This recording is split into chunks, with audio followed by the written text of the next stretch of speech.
Welcome students. अब single partition और multiple partition के बाद हमारा नेक्स्ट टॉपिक आता है dynamic partition memory management scheme. Dynamic partition memory management scheme के अंदर यहाँ पे जो पार्टीशंस यूज करे जाते हैं वो वेरिएबल टाइप के होते हैं। मतलब यहाँ पे पार्टीशंस को हम ऐसा कुछ नहीं होता कि फिक्स लेंथ का बना दिया और उतना ही रहेगा।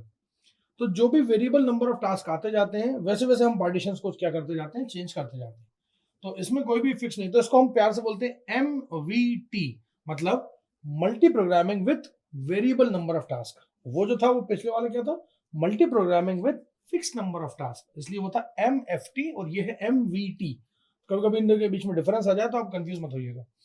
ये अप्रोच जो डेवलप की गई वो एक्चुअल में फिक्स पार्टीशनिंग की अप्रोच जो थी उसकी परेशानियों को दूर करने के लिए की गई। यहाँ पे क्या होता था कि पार्टीशन का जो साइज था वो वेरिएबल था, कम ज्यादा हो सकता था, और जैसे ही नंबर ऑफ प्रोसेस आती थी वैसे वैसे वो डायनेमिकली क्या करता था, अपने आप को चेंज कर लिया करता था। अब यहाँ पे समझने के लिए इस एग्जांपल को देखें। आपको स्क्रीन पे ऊपर ए से लेके जी तक आपको चीजें दिख रही होंगी। आप देखेंगे कि आपको मेन मेमोरी दिख रही है और टाइम के साथ साथ वो टाइम का एक आपको एरो दिख रहा होगा, वो दिख भी रहा होगा कि टाइम के साथ साथ हुआ क्या। तो देखिए ए में क्या हुआ। ऑपरेटिंग सिस्टम का जो जगह है, जो ऑपरेटिंग सिस्टम खुद लेता है अपने अंदर, वो तो सब में आपको कॉमन दिख रहा होगा। सबसे पहले ए आया, वो जो शेडेड पोर्शन है वो वेस्टेज वाला पोर्शन है, जहाँ पे जगह खाली है, फ्री स्पेस बचा हुआ है। तो उसके बाद बी आया, बी वाले पोर्शन के अंदर देखें ए और बी आया, तब भी आपका फ्री स्पेस था। फिर सी आया, तो सी वाले पोर्शन में सी वाले डायग्राम के अंदर ही देखिए कि सी ऊपर आया, अभी भी जगह खाली है। लेकिन जैसे ही डी पे आप आए तो ए चला गया, ए स्वैप आउट हो गया, क्योंकि ए का काम हो गया। भाई जिसका काम हो जाएगा वो चला भी तो जाएगा ना। तो जैसे ही वो गया तो अगला नंबर आया डी का। तो ई वाले डायग्राम में देखिए जो डी आया है उसको जगह कितनी चाहिए थी, उसको जगह चाहिए थी ज्यादा।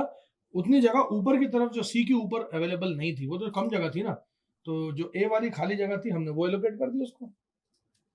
फिर बी चला गया, बी चला गया तो बी स्वैप आउट हो गया। फिर आया ई।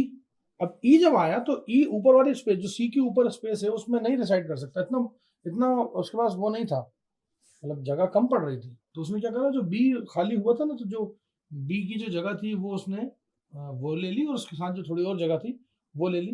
तो ये एक्चुअल में ये डायग्राम क्या है, ये डायनेमिक पार्टीशन। आप देखेंगे यहाँ पे A B C D E सबके जो वो हैं, जो साइजेस हैं वो अलग अलग है, और अलग अलग साइजेस पे कोई भी आके कहीं भी रुक जा रहा है।